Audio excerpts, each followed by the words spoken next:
नमस्कार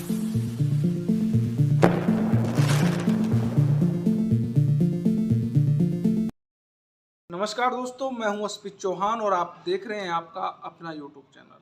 आज की इस वीडियो में अपने बात करेंगे डीपीसी को लेकर और एडिशनल मैटर को लेकर। पिछले वीडियो में मैंने एडिशनल पर चर्चा की थी, उसकी आगामी जो प्रक्रिया है उसके बारे में मैं आज आपको बताऊंगा। उससे पहले डीपीसी को लेकर अपने बात कर लेते हैं।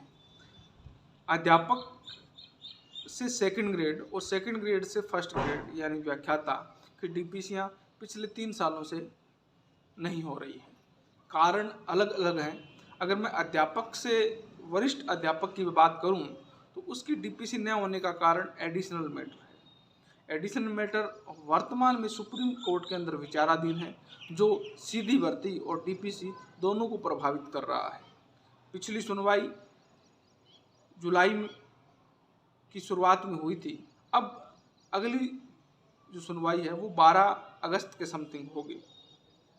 उस सुनवाई में क्या होता है, क्या डीपीसी प्रक्रिया को शुरू करने की कुछ छूट मिलती है, गवर्नमेंट की जो रणनीति है वो क्या कहती है, ये सब बातें उस पर डिपेंड करेगी। हो सकता है फैसला आना तो अगली डेट में मुश्किल है, लेकिन डीपीसी को प्रक्रिया में रखा जा सकता है। वो कुछ संभावनाएं हैं। जैसे कोई ऑर्डर होगा तो मैं आप तक अवगत करा दूंगा। वर्तमान में उस ऑर्डर की वजह से डीपी पर स्टे है, तो डीपीसी करना मुश्किल है। अभी डीपीसी नहीं होगी। अब मैं बात करूं वरिष्ठ अध्यापक से व्याख्याता की डीपीसी को लेकर, तो उसमें नए रूल सेवा नियम 2021 आने के बाद विवाद खड़ा हुआ यूजी और पीजी का। यूजी और पीजी अलग अलग सब्जेक्ट से जिन्होंने कर रखी थी 2021 से पहले, उन्होंने छूट की मांग करते हुए हाई कोर्ट में एक याचिका दायर की, जिससे इस डीपीसी प्रक्रिया को रोक दिया गया।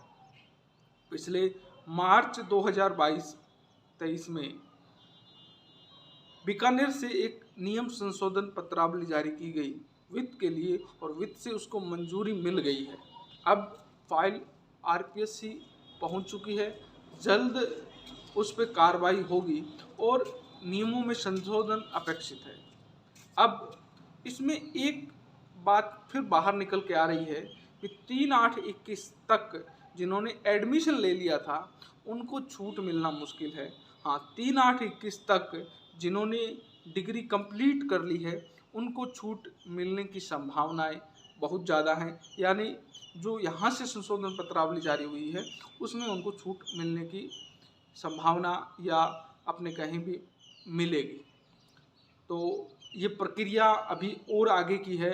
जैसे ये फाइल अंतिम चरण में पहुंचेगी तब डीपीसी होने के चांसेस हैं। अब ये फाइल कितनी रफ्तार से चलती है वो तो आने वाला समय बताएगा, क्योंकि बीकानेर से वित्त तक मंजूरी मिलने में 3 से 4 महीने लग गए, और अब इस सरकार के 3 से 4 महीने ही हैं।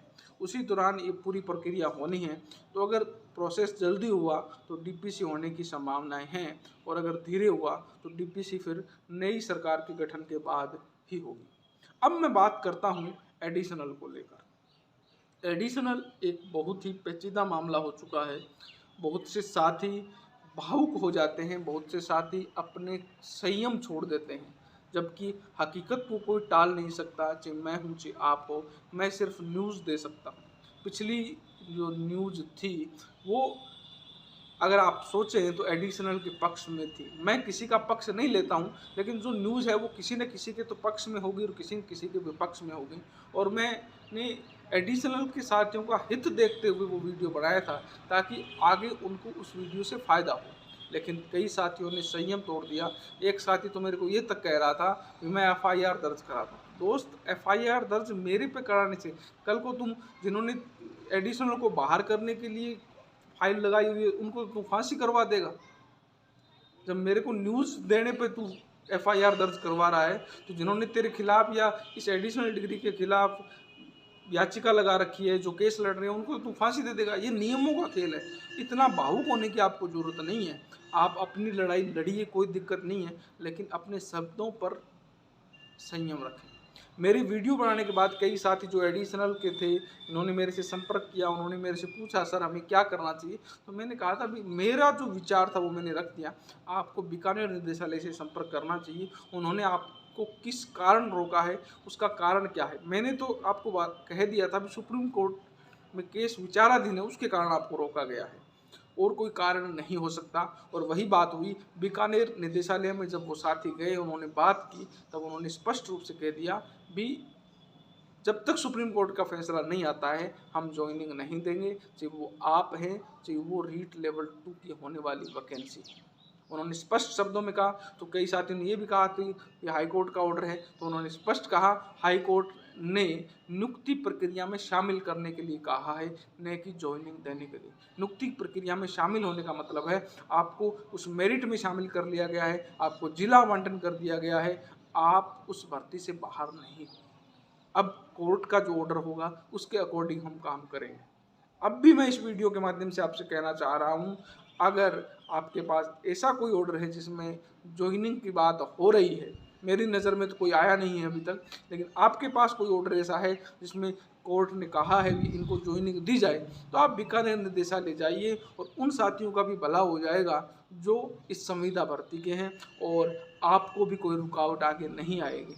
लेकिन मेरे को लगता नहीं है भी ऐसा कोई ऑर्डर हुआ है। अगर हुआ भी है तो आप मेरे को शेयर कीजिए ताकि मैं भी सभी साथियों तक शेयर कर दूं, किसी को भी असुविधा न देखनी पड़े। ओके दोस्तों, फिर मिलता हूं एक नई वीडियो के साथ, तब तक जय हिंद जय भारत।